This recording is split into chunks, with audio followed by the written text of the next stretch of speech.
जी, hello दोस्तों, मैं हूँ कमर सीमा। और दोस्तों, जैसा कि आप देख रहे हैं, मेरे साथ मौजूद हैं साजिद तार साहब। तार साहब, सबसे पहले तो आपके वक़्त का बहुत शुक्रिया sir. My pleasure, thank you Cheema साहब। तार साहब, बहुत सारे इवेंट्स इस वक़्त हो चुके हैं। एक तो आपको पता है कि मोहम्मद बिन सलमान पाकिस्तान नहीं आए, इस हवाले से जो है हमारे सुना है कि वज़ीर ख़ारजा सऊदी अरब जा रहे हैं, ये मुझे पता चला है। और इसके अलावा G20 के हवाले से आपको पता है एक बहुत बड़ा कॉरिडोर जिसको टर्की ने रिजेक्ट कर दिया है। चाइना ने तारड़ साहब उसको कहा है कि ठीक है, हम we can go with this corridor. और नरेंद्र मोदी जो है उनके बारे में कहा जा रहा है, पाकिस्तान में तो खैर दिखाया नहीं गया, यहाँ पे ब्लैकआउट था G20 के हवाले से, लेकिन ग्लोबली काफ़ी ज़्यादा एक जो है उसका इम्पैक्ट पड़ा है कि इसके क्या हो सकता है। दूसरा तार साहब, पाकिस्तान के अंदर वही पकड़-दकड़ चल रही है, परवेज़ लाई की कोई ज़मानतें नहीं हुई। उनकी वाइफ़ जो है वो सुप्रीम कोर्ट चली गई हैं। चीफ़ जस्टिस सहाफ़ियों से तस्वीरें खिंचवाना चाहते हैं, सहाफ़ी उनको कहते हैं आप सियासी जज थे, हमने आपसे तस्वीरें नहीं खिंचानी। इस तरह भी कभी हुआ है पाकिस्तान की तारीख़ में तार साहब, इस पे भी थोड़ा तबसरा कीजिएगा। और ये हमें बता दें कि ये इस वक़्त जो मोहम्मद बिन सलमान का ना आना और उनका फिर एक दिन इंडिया में रह जाना, सर इसके हवाले से आप कैसे देखते हैं? पाकिस्तान में बहुत सारे जो क्वार्टर्स हैं वो बड़े परेशान हैं कि शायद हमें वो जो $25 अरब माँग रहे थे, उस पे स्नब कर दिया गया है। Sir, what do you think? Cheema साहब, मैं ना सिर्फ मोहम्मद बिन सलमान साहब के बारे में बात करना चाहूंगा, बल्कि मैं बात करना चाहूंगा कि हमारे ex prime minister Nawaz Sharif साहब की जो स्टेटमेंट है इस वक्त, वो भी बड़ी डिस्कस हो रही है। वो कहते जी, अगर मैं होता तो G20 आज पाकिस्तान में होती। मैं ये बताना चाहूंगा कि हमारी लीडरशिप जिन्होंने पाकिस्तान को इस मुसीबत से निकालना है, वो अब वही होमवर्क करके बात नहीं करते। मैं परेशान हो गया हूँ उनकी स्टेटमेंट सुन के। अब मैं पहले मोहम्मद बिन सलमान साहब के बारे में बात करना चाहूंगा कि उन्होंने एक्स्ट्रा टाइम गुजारा है और स्टेट विजिट पर थे और 8 कॉन्ट्रैक्ट साइन किए, जिनमें एक रिफाइनरी है। और जिसपे मुझे एक सख्त तशवीश है, कुछ जो रिफाइनरी आपके ग्वादर के पास लग रही थी कि वही तो नहीं उठा के उन्होंने उनको दे दी। एक तो ये फिक्र है मुझे। और दूसरा, आपने जो फरमाया है, हमारा जो इकोनॉमिक रोड मैप था जिसमें 25 बिलियन इनका था, 25 यूएई वालों का था, शायद वो भी तो नहीं, वो गुम हो गया। वो तो हम फिर किधर जाएंगे? हमारे बच्चे तो लंदन में बैठे हैं जिन्होंने आगे समर की विंटर की शॉपिंग करनी है। जैकेटें बड़ी महंगी हो गई हैं इन्फ्लेशन की वजह से। टोरंटो में ट्यूशन फीसें देनी है बच्चों की। वो क्या बनेगा सारा सिलसिला? देखिए ना, हमारे शहबाज शरीफ साहब वहां चले गए हैं, ज़ाहिर खर्चा उनका भी है। और चीमा साहब, बड़ा अफसोस वाली बात है, मेमोरेंडम ऑफ अंडरस्टैंडिंग तो बहुत ज्यादा साइन किए गए हैं। और बिलखसूस मैं जब इसके बारे में मिडल ईस्ट का मीडिया देख रहा था, तो वो जो बयान ऑयल मोहम्मद बिन सलमान का प्रोजेक्ट है बाय 2030, उसमें इंडिया फिट आता नजर आ रहा है। हम इसमें कमजोर होते नजर आ रहे हैं। मैं यहाँ पे एक छोटा सा अपने अपने वतन अजीज की जो माइंड सेट है, मेरे लौंडे लपाड़े जो कर रहे हैं, वो भी अर्ज करना चाहता हूँ। मीम बनाए जा रहे हैं कि कहते हैं कि वो पाकिस्तान इसलिए नहीं आए, कहते हैं इमरान खान मेरा बड़ा भाई है और वो जेल में बंद है, मैंने इसलिए कैंसिल किया। मेरे बच्चे जो है वतन अजीज के जिहादी जो है, वो उनका माइंड सेट ही है। और उनकी घड़ियां बड़े भाई की बेच दी थी भाई आपने। आपने तैयब अर्दगान के साथ बैठ के गालियां निकाली थी। और जो जहाज जो सऊदीया ने दिया था उसमें बग थे, वहां भी आपने बैठ के वो गालियां निकाली थी छोटे भाईजान को। तो वो उनको आपका क्या ख्याल है, वो भूल गए सारा कुछ? लेकिन देखें, इन सोचों से आपको आगे जाना होगा। आज आप, मेरे ख्याल में, जो चीमा साहब आपने स्लाइटली एक बात मेंशन की है, मेरे लिए वो बड़ी एक काबिल तकलीफ है कि आपने G20 को ब्लॉक कर दिया। आपने उस पर कवरेज नहीं की, पाकिस्तान में अपनी कौम को नहीं दिखाया कि आपके लाहौर से 100 किलोमीटर के फासले पे क्या मौजज़े हो रहे हैं दुनिया के। वहां पे दुनिया की लीडरशिप, फ्यूचर की बातें हो रही हैं, एशिया की बातें हो रही हैं, नए जो अलायंस हैं वो बन रहे हैं। और आप अपने बच्चों को रखना चाहते हैं उर्दू ट्वीटिंग के ऊपर। आप रखना चाहते हैं कि उनको कहते हैं ये सियासत नहीं जिहाद है। इससे आगे क्यों नहीं जाना चाहते? आप दुनिया का चेहरा क्यों नहीं देखने देते हो? और खबर भी चीमा साहब कभी रुकी है? खबर भी कभी बंद कर रोक सके हैं आप, जो सोशल मीडिया का दौर है? बल्कि आपको दिखाना चाहिए था, ताकि हो सकता है हमारे भी बच्चे आगे तरक्की की तरफ जाते, कुछ साइंस की बातें करते, कुछ डिप्लोमेसी की बातें करते। लेकिन ये कि आप छुपा देते हैं उनसे। आप उनको मेरा क्या दिखाते हैं सारा दिन, वो वही परवेज लाई, वही आपका मेरा सारा दिन वो जो दिखाते हैं ड्रामा है। और उन वो बल्कि वो भी शर्मिंदगी है। परवेज लाई साहब जिस कोर्ट में जाते हैं वहां पे जज इस तरह होता है, वो उनका जाती मुलाजिम है। पता नहीं वो बंटे इकट्ठे खेलते रहे हैं, इस तरह जज आगे से बिहेव करते हैं। जाओ सेशन जज को ऑर्डर दे दिया जाता है, जाओ चोई साहब को लेकर आओ और ताजी रोटियां किसी तंदूर से साथ लेकर जाना। कुछ शर्म करो यार, खुद आता ना। और ये ब्रिटिश रॉयल जज हैं, जो मेरा मकसद है। पहले मैंने आपको बताया था 17 जजों के जाती रिहायशों का बिल जो है वो 20 करोड़ 36 लाख है, जिसमें 6 करोड़ की बिजली है। फिर 32 करोड़ के आपने इंटरेस्ट फ्री जो लिए लोन्स। अब कल की बात है कि मरिये के अंदर जुडिशियल कॉम्प्लेक्स बन रहा है, स्कूल को गिरा के, और साथ जुडिशियल ऑर्डर है कि दैट प्रॉपर्टी 8 दिन के अंदर अंदर जो है वो आपके जुडिशरी को हैंड ओवर की जाए। और इंसाफ के हालात ये है, मैं मेरा जो ब्रिटिश रॉयल जज है, जो पैदा ही हुआ था पाकिस्तान को रूल करने के लिए, वो पाकिस्तान को 56,000 केसेस तोहफे में देके जा रहा है। और जिस तरीके से वो सियासी, टोटल सियासी, एक साल से एटलीस्ट एक साल से स्वाय सियासत के उन्होंने कुछ नहीं किया, स्वाय सियासत के कुछ नहीं किया। और इंजाम क्या होना है? बिल्कुल बाजवा साहब जैसा इंजाम होना है। The minute he will step out, मेरे वतन अजीज का लौंडा लपाड़ा उनके पीछे बढ़ जाएगा। बल्कि शुरू हो चुके हैं, पहले ही कहते हैं इसने मायूस किया। लेकिन इससे आगे हम किस तरह जाएंगे, मेरी समझ से बाहर है। आपकी ये second tier bureau technocrat government जो सेटअप आई है, मेरे ख्याल में मुबसरीन जो जितने दानिश्वर हैं, पढ़े लिखे लोग हैं पाकिस्तान के अंदर और बाहर, वो कहते हैं ये सेटअप इज फेल। आज उसमें एक और वजीर का फवाद का इजाफा किया गया है, जो कि नवाज शरीफ साहब की पार्टी का एक इज अ ब्रिलियंट स्टार है, वो उसको ऐड किया गया है। अब इशारे मुख्तलिफ किस्म के हैं। अब वो नए एडिशन की वजह से 1-2 दिन और अच्छे गुजर जाएंगे। मुबसरीन जो है हमारे, कुछ शाम को जो टाकरे कराए जाते हैं उस पर लड़ाइयां कर लेंगे, कुछ रौनकें बन जाएंगी, लेकिन इससे आगे नहीं जाया जा रहा। पता नहीं क्या बात है, जो अच्छी कुछ जो चीजें नजर आई हैं। पाकिस्तान में भी एक मौजज़ा तो हुआ है, जाती तौर पर अगर पूछा जाए। डॉलर इंटर बैंक में महंगा है, बाहर सड़कों पे सस्ता है। ये मेरी अब ये सस्टेन कर सकेंगे कि नहीं कर सकेंगे, एक बात तो ये इसमें ये एक चीज। लेकिन आप ये देखें कि हम डॉलर नीचे आने पे कितने खुश, हम कहते हैं मौजे हो रहे हैं। 100 किलोमीटर के फासले पे दुनिया के मुस्तकबिल की बातें हो रही हैं, 5G की बातें हो रही हैं, 6G की बातें हो रही हैं। और जो नया इकोनॉमिक कॉरिडोर है, जिस तरीके से उसको चाइना को कंटेन किया गया, जिस तरीके से उनको चाइना का ब्रिक्स को काउंटर किया गया, अफ्रीकन यूनियन को मेंबरशिप देकर, और ये जो दूसरा जो इकोनॉमिक कॉरिडोर दिया है, मैं बताना चाहूंगा उसके पीछे लोग कौन है और क्या मुस्तकबिल है उसका। उसके पीछे सऊदी अरेबिया, यूएई और इजराइल है, तीनों स्ट्रॉन्ग। 2 कंट्रीज ऐसे हैं जिनको मैं नाम दूंगा कैश लोडेड कंट्रीज, यूएई और सऊदीज, क्योंकि रशिया के सैंक्शंस के बाद सबसे पैसा बनाया गया है ज्यादा सऊदी अरेबिया ने बनाया है तेल से, और कुवैत ने बनाया है। They are cash loaded. और तीसरा कंट्री जो है वो टेक लोडेड है, इंटेलेक्चुअल लोडेड है वो। और चौथा कंट्री उनके पीछे जो खड़ा है भारत है, जिसकी यूथ एपेटाइट रखती है तरक्की के लिए, पढ़ी लिखी youth. They manipulating the information technology globally. तो चाइना इसको किस तरह जवाब देगा? अब चाइना के हालात, उसने सबसे बड़ा उसके साथ धोखा मेरे वतन अजीज में किया गया। 26 करोड़ डॉलर के वीजे खरीदे गए, 16 उन्होंने अपने प्रोजेक्ट करने थे, उसमें से एक भी नहीं किया गया। 3.5 साल आपने BRIC पैक को फ्रीजर में रखा। और उसके बाद उनके ऊपर सबसे बड़ा ये है कि this is a debt trap for developing countries. Sri Lanka की मिसाल सामने मौजूद है, इटली छोड़ के भागने वाला है, चाइना खुद क्राइसिस में है, रियल एस्टेट डाउन है, सप्लाई चेन रिस्टोर नहीं हुई, बड़ी कंपनियां भाग रही हैं आफ्टर कोविड-19, बिजनेस वियतनाम, मलेशिया, बांग्लादेश और भारत जा रहे हैं। अब क्या करेंगे आप? अब आप मुझे उनका तो फिक्र नहीं है भाई, वो तो देखें, उन्होंने तो सारी तरक्की बड़े थोड़े से सालों में कर ली है। वो तो अपने मिनिस्टर्स को गोली मार देते हैं जो करप्शन में आता है। इस वक्त भी 3-4 मिनिस्टर उनके गुम हैं, नहीं मिल रहे कि वो किधर गए हैं। मुझे आपकी फिक्र है कि आप कहां जाएंगे, आप कहां जाएंगे। आप भारत की दुश्मनी किसको बेचेंगे? कौन खरीदार बनेगा भारत की दुश्मनी लेने के लिए?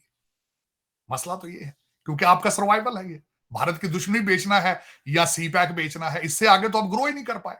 अब मैं कल की बात बताना चाहता हूं। मेरे पठान भाई, अफगानी भाई भी आपकी इकोनॉमी की बातें कर करके हंस रहे हैं। आप हमारी पीएचडियां जो आईवी लीग स्कूलों की हैं, उनका मजाक तमस्कर मजाक उड़ा रहे हैं नस्वार खा के। और आपके पीएचडी शहजादे डुअल सिटीजन, मेरा मकसद डॉलरों में तनख्वाहें ले रहे हैं। वाह वाह, मैं फिर क्या इसका करूं। जिस कौम का कोई ना माँ हो ना बाप हो, फिर उसका यही हालत होती है। फुटबॉल की तरह कभी चाइना ठुड्डा मार देता है, कभी अमेरिका ठुड्डा मार देता है, कभी अफगानिस्तान ठुड्डा मार देता है, कभी को। मेरा मस आप तो एक फुटबॉल बने, पूरी दुनिया के लिए एक मजाक बन चुके हैं, मजाक बन चुके हैं। चीमा साहब, ये अकाउंटेबिलिटी का प्रोसेस है, चल रहा है। मैंने आपको बताया था, मेरी आखिरी उम्मीद हमारे आर्मी चीफ साहब है, आखिरी उम्मीद। क्योंकि पाकिस्तान की हिस्ट्री के अंदर सबसे पहली दफा यह हुआ है कि द मोस्ट स्ट्रॉन्गेस्ट पर्सन इस हाफिज कुरान है, और उसका बड़ा हम्बल बैकग्राउंड है। प्रोसेस शुरू है, 1000 लोगों का नाम ईसीएल में डाल दिया गया है, जिसमें सियासी लोग भी हैं, जिसमें मेरी सेकंड ईयर ब्रिटिश एजेंट भी मौजूद हैं, ब्यूरोक्रेसी, और उसमें सब ये लोग मौजूद हैं उसमें। लेकिन प्रोसेस स्लो है, भाग रहे हैं लोग, अभी तक फ्लाई कर रहे हैं, दुबई जा रहे हैं। उनको किस तरह भेजा जा रहा है? कुछ लोगों को रोक लिया जाता है, कुछ को छोड़ दिया जाता है। ये क्रॉस द बोर्ड क्यों नहीं है? मेरे ख्याल में 1000 नाम नहीं, इस वक्त तकरीबन 50,000 नाम होने चाहिए थे इसी अगर आपका कोई मुस्तकबिल होना है। और दूसरा, इस सारे प्रोसेस को सस्टेन करना जरूरी है। आपने इस वक्त, मैंने देखा इस वक्त आपके 2 इकोनॉमिक चीजों के ऊपर क्रैकडाउन शुरू है। एक डॉलर के ऊपर क्रैकडाउन शुरू है। आज पेशावर के अंदर आपकी जो करेंसी मार्केट शटडाउन हो गई आज पेशावर में, आज सुबह की खबर है। क्योंकि वजह यह उनका टोटल कारोबार ही डॉलर अफगानिस्तान स्मगल करना था। तारड़ साहब, इसमें एक पॉइंट ऐड करना चाहता हूँ। तारड़ साहब, इसमें कहते हैं कि खौफ का माहौल है जिसकी वजह से जो मार्केट बंद है, इसके हवाले से क्या कहेंगे? चीमा साहब, एक चीज प्रूवन है, खौफ है या जो कुछ भी है, पाकिस्तानी कौम ने यह प्रूव कर दिया है कि यह खौफ और डंडे के बगैर नहीं चल सकते। Period period. ये आज मैं आपको, इस वक्त क्या कर रहे हैं मेरे वतन अजीज के जो फराडिये हैं, वो क्या कर रहे हैं? वो घरों में चुप करके बैठ गए, वो कहते हैं यार कहानी कढ़ाई शढ़ाई बनाओ, खाने की ये एक महीना का डेढ़ ही चलेगा। दूसरी वारदात क्या हो रही है? सियासी लुटेरे सारे इलेक्शन का शोर डाल दिया। उन्हें पता है कि क्रैकडाउन का हल इलेक्शन है, फिर कोलिशन गवर्नमेंट बनेगी, हमारी गवर्नमेंट आएगी, ये सारा बंद हो जाएगा। इस वक्त ये 2 काम, सियासी डाकू कहते हैं इलेक्शन इलेक्शन इलेक्शन, और ब्यूरोक्रेसी जो है वो थोड़ा 4 दिन उन्होंने रेट कम कर दिए अपने करप्शन के। वो कहते हैं महीने 2 दी गल है यार, कोई नहीं, अगे भी होता रहा, एक पहली बारी हो रहा है, अगे भी होता रहा। तो ये दर हकीकत चीमा साहब, ये सस्टेन करना, मैं हमेशा ये कहता हूं, अमेरिका से मैंने सीखा था, कहते कारोबार बनाना जो है वो इतना मुश्किल नहीं है, कारोबार सस्टेन करना इशू है। किसी चीज का वॉल्यूम बेचना इतना मुश्किल नहीं है, उस वॉल्यूम को मेंटेन करना मुश्किल होता है, सस्टेन करना। अगर ये मोमेंटम कायम ना रखा जा सका, अगर 25 करोड़ मुलजम और मुजरम इकट्ठे ना हुए पाकिस्तान को बचाने के लिए, तो पाकिस्तान नहीं बचेगा। क्योंकि इस वक्त तो आपके जो एजेंसियों के लोग जाके मनी एक्सचेंज पे बैठ गए जाके। इस वक्त जो 1000 पेट्रोल पंप ईरानी तेल पे चल रहा था, वो वहां पे क्रैकडाउन शुरू हो चुका है। लेकिन ये रवाज रहा है पाकिस्तान के अंदर, जब भी वो खौफ खत्म होता है, फिर डाकू इकट्ठे हो जाते हैं, अलायंस बना लेते हैं, और रिश्तेदार हैं सारे। मैंने तो सारी डेप्थ आपको बता दी ना। आप कभी इनके पोर्टफोलियो स्टडी करें, हर ब्यूरोक्रेट का रिश्तेदार सियासतदान है, सियासतदान का रिश्तेदार एस्टेब्लिशमेंट में है, फौज का अदलिया में है, अदलिया का फौज। तो भाई उन्होंने ये सोचे समझे तरीके के साथ रिश्तेदारियां की हैं कि क्योंकि सबका इत्तेहाद करप्शन के लिए है, लूटना पाकिस्तान को दर हकीकत है। लेकिन हमारे शहबाज शरीफ साहब, 2 चीजें नहीं बताना चाहता हूं। मेरे मोहतरम शहबाज सपीड साहब तो फौरन तशरीफ ले गए थे लंदन। कल सुना है हमजा शहबाज शरीफ साहब भी चले गए इत्तेहाद की फ्लाइट पर बैठ के। उसके बाद साथ ही सुना है कि मैडम मरियम जो है वो भी तैयारी कर रही हैं, और वो लंदन में इस तरह जाते हैं जिस तरह लोग अपने नानके जाते हैं। तो मेरा मकसद है इस वक्त तो फिर ये जब तक आप लंदन, टोरंटो, दुबई वाले इस वक्त जो तकरीबन 15-20 हजार है, वो डे ड्रीमिंग करते हैं, लंदन की प्रॉपर्टियां, टोरंटो की प्रॉपर्टियां, दुबई की प्रॉपर्टियां। करप्शन के रेट भी ना रियाल और डॉलरों और पाउंडों में डिस्कस किए जाते हैं सारा कुछ। चीमा साहब, जो कुछ चीजें मेरी नजर से रिसेंट गुजरी हैं, सबक आपने नहीं सीखा। शहबाज शरीफ साहब ने आईएमएफ से पैसे लेकर जिस तरह वो लुटाए हैं, अपने एमएनएस को दिए हैं इलेक्शन लड़ने के लिए, इसकी मिसाल भी आपके सामने मौजूद है। और मुल्क जिस एक मुश्किल तरीन दौर से था, किस तरीके से IMF ने आपको तलवे चिटाए हैं आपने, उसके बाद अपने MNAs को ब्लैंक चेक देना, इसका कोई मेक सेंस करती थी बात? इलेक्शन कमीशन ने पैसे रोके हैं, वो आपको पता होना चाहिए। सिंध के अंदर एक मूवमेंट चलाई जा रही है इलेक्शन कमीशन के खिलाफ, जो पैसे रोके गए, क्योंकि वो इलेक्शन पैसे दिए गए थे इलेक्शन लड़ने के लिए, तरक्याती मंसूबों के लिए नहीं दी। आपके तरक्याती मंसूबों को बनाने वाले ठेकेदार कौन होते हैं? वो MNAs के साले होते हैं, रिश्तेदार होते हैं, कमीशनें होती हैं उसमें से। तो ये दर हकीकत यही एक मेरा अलमिया है, यही मेरा दुख है कि इस कौम ने सीखा कुछ नहीं है कि लाहौर से 1 किलोमीटर के फासले पे दुनिया का मुस्तकबिल डिस्कस किया जा रहा है, और मेरे मादरे मिलत को आज भी उसी तरह जोड़ के बपोड़ के उसको खाया जा रहा है। कहते हैं जिंदा इंसान को, एक मरे आदमी को तो चले उसके बोटियां करना एक अलग बात है, किसी जिंदा आदमी को जलाना, जिंदा आदमी की बोटियां ने जोड़नी, उनको जोड़ना is such a painful process, and my motherland, the Pakistan, is going through it since 76 years. 76 years. तो चीमा साहब उसमें जो अच्छा, मैं उसमें क्लोजिंग में जो एक इंटरेस्टिंग बात जो बताना चाह रहा था चीमा साहब, जो मैंने देखी, भारत के एक तो 34 पेजेस का दिल्ली डिक्लेरेशन दिया गया है एंड के ऊपर इसका, और उसके बाद जो है वो प्रेसिडेंटशिप जो है वो दी आपने लूला डी सल्वा को, ब्राजील के जो हेड है, और उनका एक इंटरव्यू मैंने बड़े देखा, और उन्होंने कहा कि वाकई he agrees with Modi ji और भारत के साथ कि अगली century is not only Asia, is Indian century. और उसका उन्होंने सपोर्टिंग आर्गुमेंट ये दिया चीमा साहब, उन्होंने कहा कि जिस चांद के हिस्से पर 75 मिलियन में चंद्रयान 3 उतरा है, वहां अमेरिका और रशिया नहीं उतर सका। So that is the living testament that next century is Indian century. तो मेरे ख्याल में वो तो कर रहे हैं चीमा साहब, हम क्या करेंगे, हम कहां जाएंगे?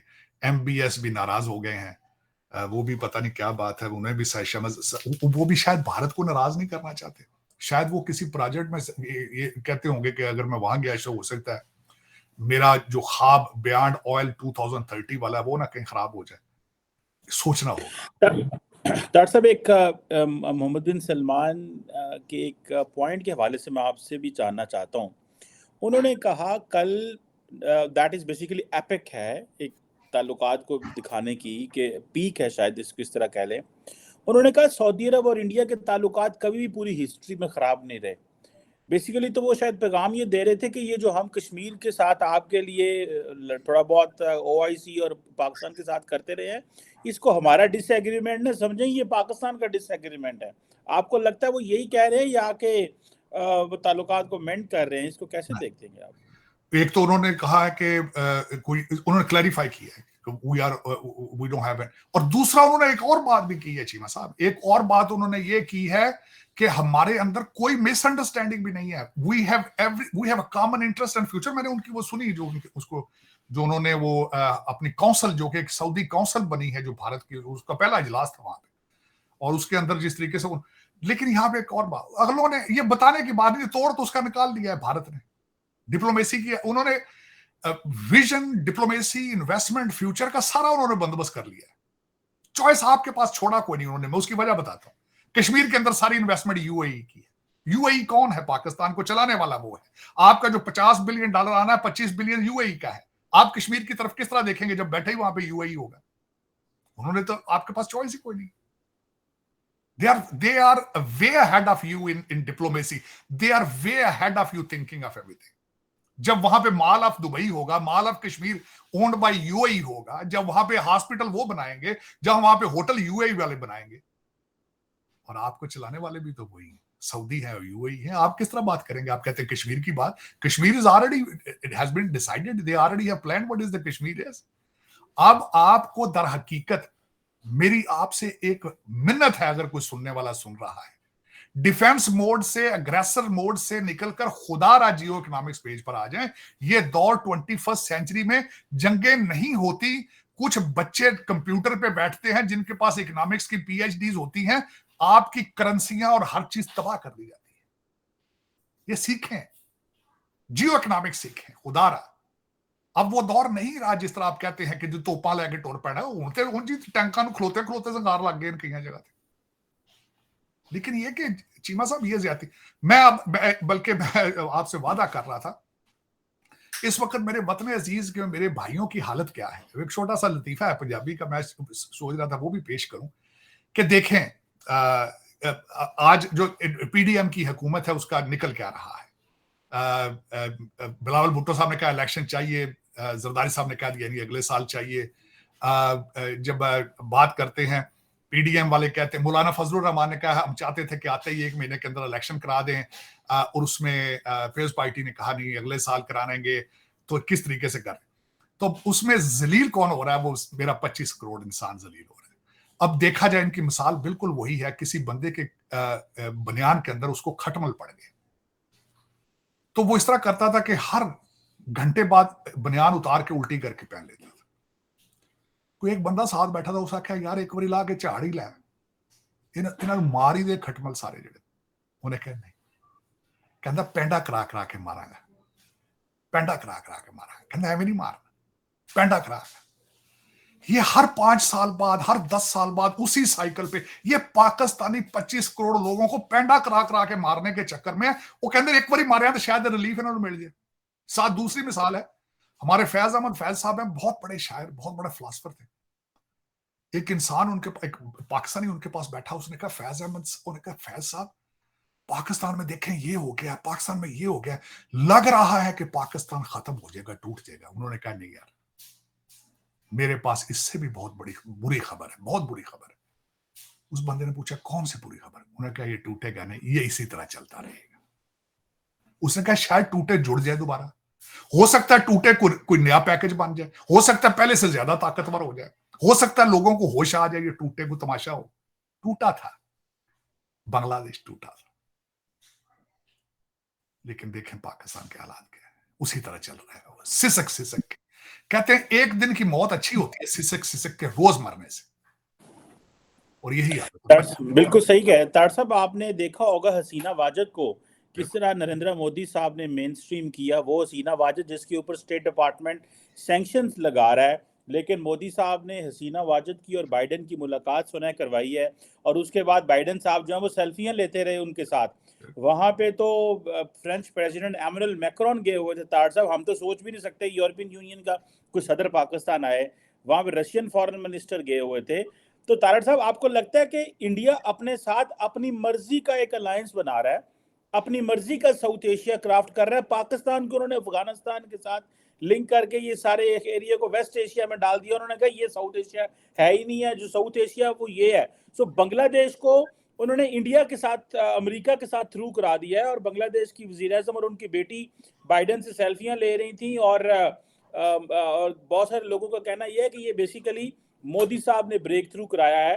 तो इसका मतलब है बांग्लादेश भी अब कंप्लीट इंडिया के फोल्ड में आ चुका हुआ है। बिल्कुल डेफिनेट। मैं बल्कि चीमा साहब एक और मिसाल देना चाहूंगा। कल मालदीव के अंदर इलेक्शन की कैंपेन को मैंने देखने की कोशिश की, एंड आई वाज सरप्राइज्ड कि how India is standing up against China in Maldives के अंदर। और जिस तरीके से ना सिर्फ वो कर्जे देते, भारत कर्जे दे रहा है, भारत पैकेजेस दे रहा है, पाकिस्तान एड दे रहा है। और मैं यहां भी बता रहा हूं बांग्लादेश को भी एड दी उन्होंने। मोदी जो पिछले ट्रिप पर गए थे उन्होंने लोन भी दिया था, एड भी दी थी बांग्लादेश को। जिस तरीके से नेपाल के साथ भारत जो है वो चाइना को वहां पे काउंटर करता है जिस तरीके से, ये इट्स रिमार्केबल। लेकिन उसमें और एक यहाँ पे दूसरी भी एक बहुत बड़ी पॉलिसी शिफ्ट आई है भारत के अंदर, मैंने नोट किया पिछले 2 साल से। उन्होंने पाकिस्तान का नाम लेना छोड़ दिया। वो कहते हैं talk about Pakistani is too small to talk about, it's too small, it's not worth it, it's too small to compare with. मैं खुद भी एग्री करता हूं। अब तो खैर मुझे तकलीफ होती थी कि ये यार नहीं, मैं खुद कंपैरिजन करता था। अब तो कंपैरिजन नहीं, अब तो आपका अफगानिस्तान के साथ कंपैरिजन नहीं बन रहा है। अब तो अफगानी भी आपके सबसे पहले ट्रैवल एडवाइजरियां दे रहे हैं आपके खिलाफ, आपकी इकोनॉमी के मजाक उड़ा रहे हैं, कुछ से कुछ कर रहे हैं। और हक बजाने में आप हालात भी तो अपने देखें ना, अपने ब्लंडर भी तो देखें, अपने लीडरशिप देख लें, अपना मुस्तकबिल देख लें आप, अगर देखा जाए। और मेरी बातों पे यकीन नहीं आता, अपने पासपोर्ट, ग्रीन पासपोर्ट की रिस्पेक्ट दे लें, नीचे से चौथे नंबर पे अदलिया की पोजीशन ही देख लें इंटरनेशनल। आप अपने हालात खुद जायजा लेंगे, डॉलर के हालात देख लें, आप इंपोर्ट एक्सपोर्ट के हालात अपने देख लें। आपके शेल कंपनी बंद हो चुकी है, हुंडई ने 4 डीलरशिपें बंद कर दी गई। उसके बाद आप देखें, आपने गैस के लिए टेंडर मांगे, किसी कंपनी ने टेंडर ही नहीं दिए क्योंकि आपके पास डॉलर ही नहीं है खरीदने के लिए। आप हालात अपने देखें किधर जा रहे हैं। और अगर एमपीएस भी नहीं आया, उस एमपीएस की ना आने का बहुत लंबा फिक्रिया है, आपको सोचना चाहिए। हमेशा जब नया आर्मी चीफ आता है, पहला ट्रिप सऊदी अरेबिया का। पाकिस्तान जब भी, आप तो खैर हमेशा ही क्राइसिस में रहे हैं, लेकिन जब भी आपके हालात खराब हुए हैं, उन्होंने रेस्क्यू किया। आपका सबसे ज्यादा इस वक्त डायस्पोरा कहां बैठा है? लेबर की शक्ल में, जो जलील हो रहे हैं। मैं तो खैर समझता हूं इस बात का, मैं कई दफा सऊदी अरब के यहां देखा है मैंने, बाजारों को जिस तरह दुरे मारे जाते हैं, जिस तरह उनको रफीक, मस्कीन, गरीब कहा जाता है, the way they treat them as a third class citizen, inhuman. लेकिन सबसे ज्यादा पैसा सऊदी अरेबिया से आपका आता है। आप किस तरीके से हरमैन शरमैन फार करके जाते। पाकिस्तान का हर जखीरान दोस्त जो है वो हर 27वें रोजे पर वहां बैठा होता है। सबसे ज्यादा उम्रे और हज आप कर रहे हैं। आपका रिलेशनशिप तो भारत के साथ, सऊदी अरेबिया के साथ इतना इंपॉर्टेंट है। लेकिन अब वो समझ चुके हैं कि अगर आपको पैसे देके रिलेशनशिप रखना, तो वहां जाने की क्या जरूरत है भाई? आपका फॉरेन मिनिस्टर जा रहा है ना, आप नाराज तो नहीं है ना उनसे? क्योंकि नाराज का हजूर मालकाना भी कभी को नाराज हुआ है। अगर आप इस वक्त माइंड कर लेते, कोई रिलेशनशिप होते, कहते आप चौधरी साहब आए नहीं हमारे घर में, हमारे गरीब खाने पे आप आए नहीं है, हमारी इंटरनेशनल कम्युनिटी में बड़ी बेइज्जती हुई है, अब हम आपसे कुछ अर्सा नहीं बोलेंगे। लेकिन वो कैसे भाई? वो कैसे? मालिक ने जिनके टुकड़ों पे पड़ना हो, उनसे नाराजगी किस चीज की है? वो क्या किस चीज ना? वो जान के पैरी पै जाएंगे, जाके पैरी पै गए, हजूर माई बाप आ गए हैं सरकार, ਤੁਸੀਂ नहीं आए फिर भी बहुत सोहने लग रहे हो, ਤੁਸੀਂ बहुत सोहने लग रहे हो, ਤੁਸੀਂ ਤੇ ਟੁਰਦੇ ही बहुत सोहना। तब ये कुछ नहीं होना, और क्यों होना? दो चीजें मैं हमेशा, मेरी ख्वाहिश नहीं है किसी को प्रेडिक्ट करूं कि आपके प्राइम मिनिस्टर, आपके फॉरेन मिनिस्टर जब उनके सामने बैठते हैं क्या डिस्कस करते हैं। देखिए, हमेशा बायलैटरल चीज जिसको कहा जाता है, कुछ दिया जाता है, कुछ लिया जाता है। ना देने के लिए कुछ है, ना लेने के लिए। हाँ, लेने के लिए है पैसा, अल्लाह दे नाम दे दियो, ਤੁਹਾਡੇ ਬੱਚਿਆਂ ਨੂੰ ਦੁਆਵਾਂ ਦੇਾਂਗੇ, ਅੱਲਾਹ ਤਾਲਾ ਤੁਹਾਨੂੰ ਰੰਗ ਭਾਗ ਲਾਈ ਰੱਖੇ। ਇਹੀ ਕਹਿਣਾ, ਹੋਰ ਕੀ ਕਹਿੰਦੇ ਹੋਗੇ ਯਾਰ? ਕੀ ਕਹਿਣਾ ਤੁਸੀਂ? Do you have anything to say? Nothing, zero, नाटा। लेकिन चीमा साहब, दुख मैं इसलिए होता है कि मैंने आपको बताया था, मैं सारे दिन के अंदर आधा दिन इंडिया रहता हूं, भारत, क्योंकि मैं सारा दिन मैं अपने भारतीय दोस्तों के साथ देखता हूं, उनकी तरक्कियां, बातें हो रही होती हैं, और they are very much interested in their politics. वो देखता हूं, फिर अमेरिका देखता हूं, फिर दूसरे मुल्क देखता हूं, क्योंकि वाशिंगटन डीसी से you see the entire world from different lands. और आपको खासकर बाय डिजाइन दिखाई कुछ नहीं जाता, बाय डिजाइन दिखाया कुछ नहीं जाता कि आपको हवा ना लग जाए, आप G20 ना देख लें, आपको बाय डिजाइन कुछ नहीं दिखाया जाता। सेंसरशिप इतनी है जिसकी हद कोई नहीं। पहले एक दौर में कहा जाता था कि यार पॉजिटिव रिपोर्टिंग करें, पॉजिटिव रिपोर्टिंग करें। अब कहा जाता है नाम ही नहीं लेना इनका, रिपोर्टिंग ही ना करें। अब कहते ना ही लेना हुआ। तो चले फिर, यही है, 21st सेंचुरी है, क्या हो सकता है। डॉक्टर साहब, वो इस पे भी जरा बता दें कि वो शहबाज शरीफ साहब कह रहे हैं नवाज शरीफ 21 अक्टूबर को आएंगे, आपको लगता है कि वो आके कोई तब्दीली कर सकते हैं? क्योंकि वो कहते हैं कि मुझे निकाला गया जिसकी वजह से मुल्क तरक्की नहीं कर सका, और ये भी सोचा जाता है कि नवाज शरीफ साहब की नरेंद्र मोदी के साथ दोस्ती रही है, तो हो सकता है कोई टेलीफोन कॉल के नंबर पुराने होन डायल कर लेंगे, जो पायन मोदी ने मिस कॉल मारन कोई कर सकता है। चीमा साहब, मैं आई एम सॉरी कि मैं मिस हो गया ये टॉपिक की। बिल्कुल अक्टूबर में मेरे अगले प्राइम मिनिस्टर साहब आना चाहते हैं, कहते हैं कि मैं रिलीफ दूंगा। हजूर ने क्या एक बयान दिया है, बहुत खूबसूरत बयान दिया है लंदन से। उन्होंने कहा मैं होता तो G20 पाकिस्तान में होती, तो सीपैक का क्या होना था? ये G20 ने तो सिर्फ एक ही काम किया है कि उन्होंने बेल्ट एंड रोड इनिशिएटिव को और ब्रिक्स को काउंटर किया है, चाइना को। आप किस तरह कर सकते थे ये? और हम तो मेंबर भी नहीं इसके, हम के और उनकी टर्न होती है हर साल बाद, इंडिया की बारी 18 साल बाद आई। लेकिन चीमा साहब कोई उनको बताने वाले ही नहीं है यार, कोई एडवाइजर ही कोई नहीं साथ बैठा। मियां साहब हथौड़ा करो, हथौड़ा करो, खुदा दा ना जे बंदे किते गूगल ना कर लें। नहीं, वो कहते जो मैंने वोट पाते ने गूगल शुगल कोई नहीं, वो बिरयानी वाले ने। ਉਹ ਕਹਿੰਦਾ ਛੱਡ ਯਾਰ, ਤੈਨੂੰ ਅੰਨੀ ਕੌਮ ਹੈ, ਉਹਨੇ ਕਹਿਣਾ ਕਿਹੜਾ, ਮੈਂ ਬੜਕ ਮਾਰ ਦਿੰਦਾ। ਮੈਂ ਕੱਲ ਮੈਂ ਕਹਤਾ ਹੂੰ, ਕੱਲ ਇਹ ਨਾ ਕਹਿੰਦੇ ਅਸੀਂ ਅਮਰੀਕਾ ਫਤਹ ਕਰਨ ਲੱਗੇ, ਕੱਲ ਇਹ ਨਾ ਕਿਤੇ ਕਹਿਣ ਯਾਰ ਅਸੀਂ इंडिया, ਅਸੀਂ अमेरिका फतह सर, कर वो लेंगे, कहते हैं कि हमने पाकिस्तान को एशियन टाइगर बनाना था, लेकिन हमें रोक दिया गया, वो तो ये कहते हैं already.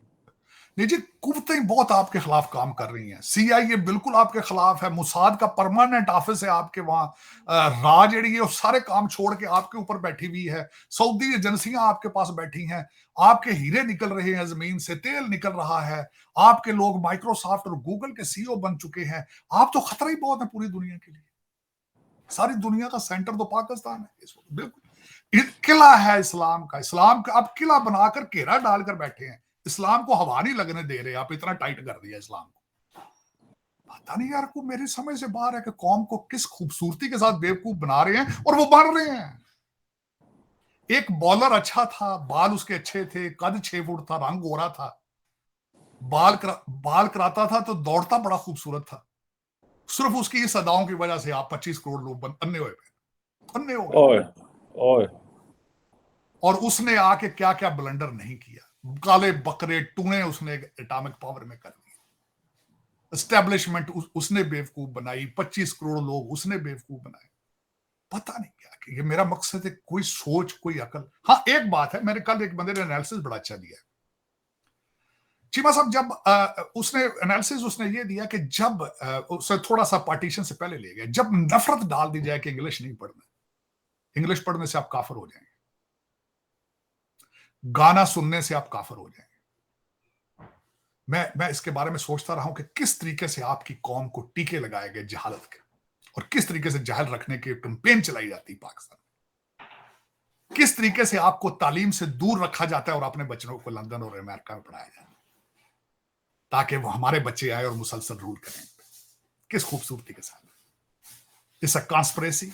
It's a conspiracy. And there are more than 10 or 15,000 people playing that conspiracy against my motherland.